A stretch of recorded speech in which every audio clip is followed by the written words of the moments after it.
Woo! Oh. What's up guys, I'm Dylan. I'm here with Vital MTB. We're in Squamish B.C. checking out the new Santa Cruz Hightower. We're going to rip some loamers, some jumps, some rocks and roots, and see how she goes.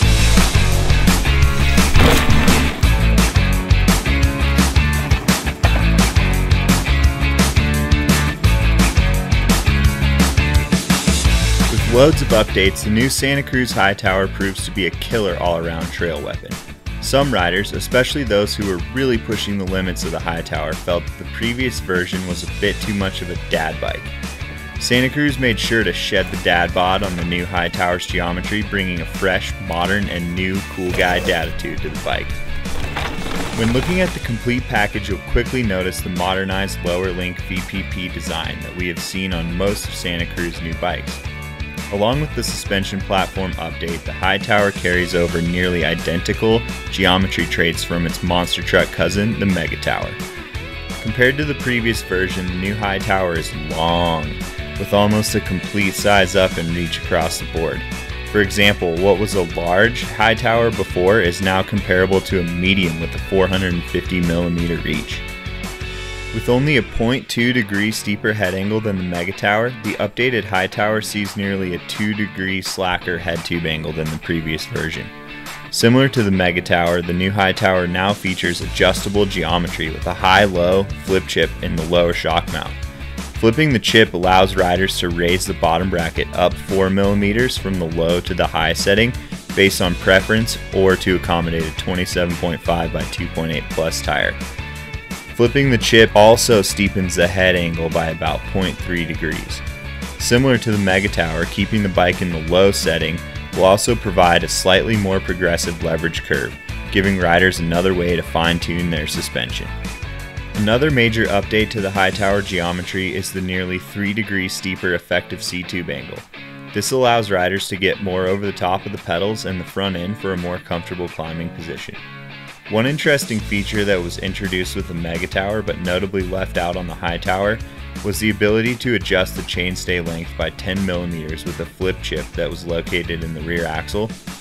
Although the Hightower does not have this feature, tall guy riders will be stoked to know the XXL does have a 6mm longer chainstay length than the rest of the sizes, allowing for better weight distribution over the wheels.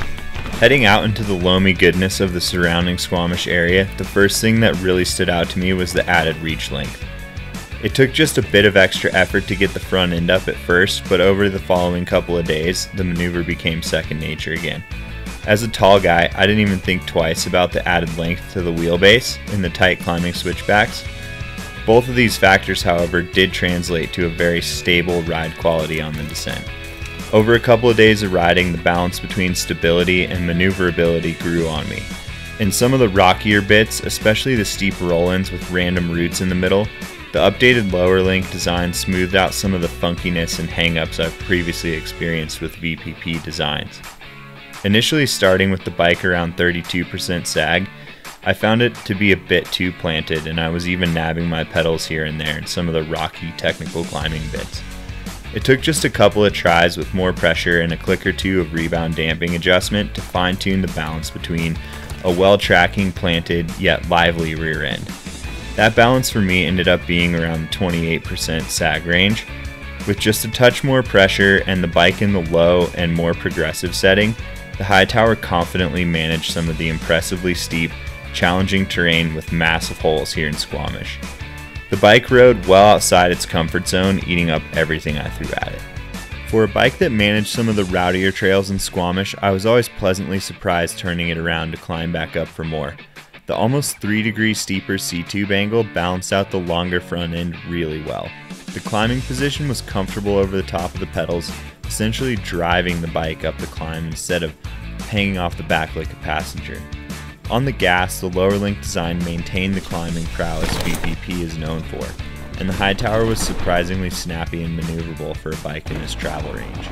Possibly the most impressive thing about the updated Hightower is that it humbly does everything well. It's not a standout monster truck or a rocket ship XC rig.